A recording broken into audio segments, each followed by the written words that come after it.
But I'm still waiting for the answer on the areas where someone should invest. वो सवाल मैं छोड़ूंगा नहीं.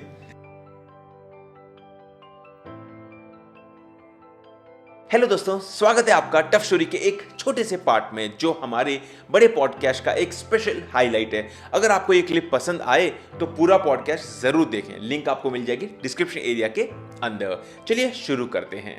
बट कंसिडरिंग कि पीपल से by that I go and buy Nifty bees और the basic stay with the Sensex and stuff.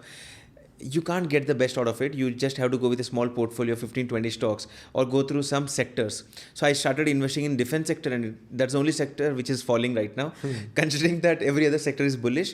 So the whole growth story starts from startup ecosystem, then it goes into this whole micro, then we go to mid cap, and then we go to large cap segment. So you are already seeing the sectors which are at the pre-level. The actual moment where you invest is the right moment. वहाँ से फिर वो public में जाता है, public में micro mid आगे बढ़ रहा है. तो आपके हिसाब से कौन से ऐसे टॉप एरियाज है जो लगता है कि यहाँ पर पैसा बन सकता है फ्यूचर में, नेक्स्ट 10 years, फिर 20 years? Right. I think so next 10 years, 20 years is what you is the crucial timeline here, right? So the game, different people play different games. Yeah. As a investor, I think it comes from what we discussed right at the start, right? Conservative. I like to be very clear that I want to play a very long game. So you gave an example of HDFC Bank. I think HDFC is a brilliant stock to buy right now. Mainly because laggard hai, great buying opportunity. At the end of the day, if you look at the underbanked population in India and you look at how HDFC is growing, HDFC credit cards are more than the other banks put together. True. Right? And this can only grow. We're not going to degrow. So if you look at the opportunity and you look at the quality of the franchise, you look at the asset base, today HDFC is cheap. Right. So I think HDFC is a great buy. But it's that being is not cheap. the point. But it's being cheap from 3 years and 4 years. Chalega. So if you're playing a 10-year game, that's to your advantage because you're buying all these 3 years, right? So by the time some other technology append the game, for example, neobanks as an example. So look at the neobanks, right? Most of the neobanks depend on another bank for their regulatory survival. That's number one. Number two, I think it comes back to what we said right at the start. There are a lot of risks inherent with this. So the technology angle at HDFC Bank leaves a lot to be desired.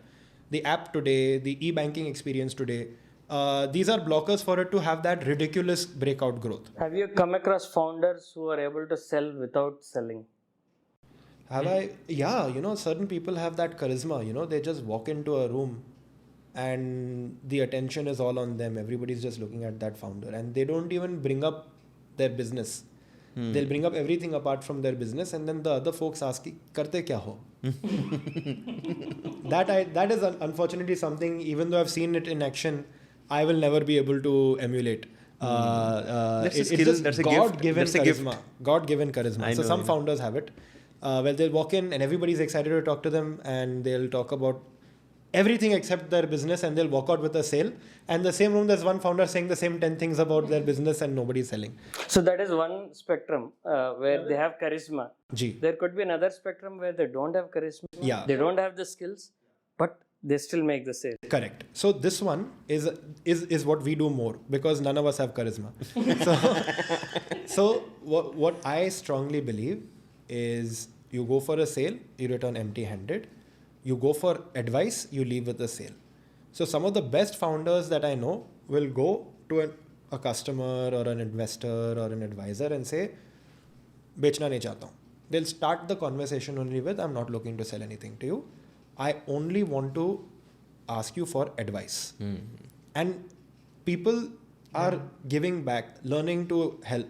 So when they help, they'll say, okay, sir, this is very helpful. And you build trust. And more importantly, you give that person an opportunity to see you as another human being. Otherwise, when people come to sell something to you like, hello sir, myself calling from insurance company, put the phone down, right? But the guy is coming and saying, sir, I've seen your journey. I know you did such and such so and so thing in your background. Means they've put some time in learning about your story. I said, sir, I'm very inspired. I'm a young guy. I'm stuck there myself. I'm not selling my software to you. Can I have 15 minutes of your time to understand this better? Now, there is a human connection. Now, in that time, if that person, the founder, is genuine in trying to craft that human connection, then this person is much more open to either being a customer or what more likely will happen, they will introduce them to their next wave of customers. And when you're introduced from a friend, you are much more likely to buy. True. Yeah. So I always tell the founder, don't go for a sale, go for advice, but be genuine. Well, otherwise, they immediately just come and say, oh, I saw your one-liner on LinkedIn, I want this, I want that. Doesn't work. You have to be genuine. You go connect as a human being. Being their self matters. Be authentic, and you have to be genuinely interested in the other person. You just ask basic questions like, how is it being CEO of this company? It's not going to work, right? But sir, I know that 5 years ago you went through a very difficult period where you turned the company around. I'm going through a difficult period right now. I'm trying to close these sales, but they're not happening. Sir, can you tell me what I can do? Then there is a human connection. But I'm still waiting for the answer on the areas where someone should invest. वो सवाल मैं छोड़ूंगा नहीं. I think, see, if you're looking for a particular sector, then the best thing to do is shared economies or scaled economies shared with the customer. What does that mean? I feel like India is a prime place for creating a scale economy, but India has not yet figured out how to share that scaled economy with the customer. Here's an example, DMart. Okay, what does DMart do? It scales up. It has a lot of volume. Because of that, they keep driving costs down. Right. And therefore, they are sharing those savings with their customers. But they're not Look charging a membership fee on that, or they're not making. They're not. Like Costco in the US is doing Costco's that, done right? that, So and- Costco's done that, and Costco's a phenomenal business. But I just read somewhere they are failing now. Something. No. Or they're doing great. Costco's doing Costco. Costco is So a- you mean to say someone, but that's on a different scale altogether. Costco or DMart.